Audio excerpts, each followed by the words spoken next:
Hello, আমি সৌমি। দেখো, আগেই বলেছি যে আমি এখন কিন্তু একটু অন্যরকম খাবার-দাবার তোমাদের সাথে শেয়ার করব।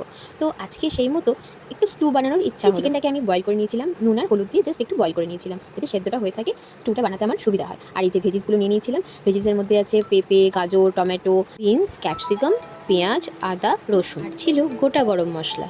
দিয়ে একটা পাত্রে ওভেনে অল্প হাফ চামচ মতো বাটার দিয়ে একটু জিরা দিয়েছিলাম, গোটা জিরা। তারপর একটু ওগুলো ভাজা ভাজা গোটা গরম মশলাগুলো রসুনগুলো দিয়ে দিলাম। তারপরে আস্তে আস্তে পেঁয়াজ, আদা বাটা এগুলোও দিয়ে দিতে হবে।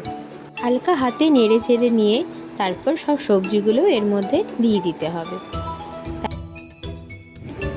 এবার আস্তে আস্তে ভালোভাবে নেড়ে চেড়ে নিয়ে এদিক ওদিক একটু ভালোভাবে নাড়াচাড়া হয়ে গেলে তারপর এক এক করে চিকেনগুলো, সেদ্ধ করা চিকেনগুলো ছিল সেগুলো এর মধ্যে অ্যাড করে দিলাম। তারপর আবার হালকা হাতে নেড়ে চেড়ে রেখে দিলাম। এরপর এক এক করে মশলাগুলো সব দিতে থাকবো। হলুদ গুঁড়ো, জিরে গুঁড়ো, ধনে গুঁড়ো আর অল্প নুন স্বাদ মতো। এবার একটা কুকারের মধ্যে সব মিশ্রণটাকে ঢেলে দিলাম আর পরিমাণ মতো জলটাও দিয়ে দিলাম, যাতে সেদ্ধটা হয়ে যায় খুব সুন্দরভাবে। আর ওপর থেকে গোলমরিচ গুঁড়ো একটু দিয়ে দিলাম। 10 থেকে 15 মিনিটের অপেক্ষা, তাও হয়তো লাগবে না।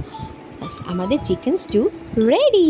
এই চিকেন স্টুটা তুমি শুধুও খেতে পারো, আবার ভাতের সাথেও খেতে পারো, বা রুটির সাথেও খেতে পারো, যেটা ইচ্ছা খেতে পারো, যেইভাবে ইচ্ছা। এই রকম হেলদি অ্যান্ড টেস্টি খাবারের জন্য আমার চ্যানেলটাকে কিন্তু অবশ্যই সাবস্ক্রাইব করে রাখবে। চলো, tata, bye bye, see you again.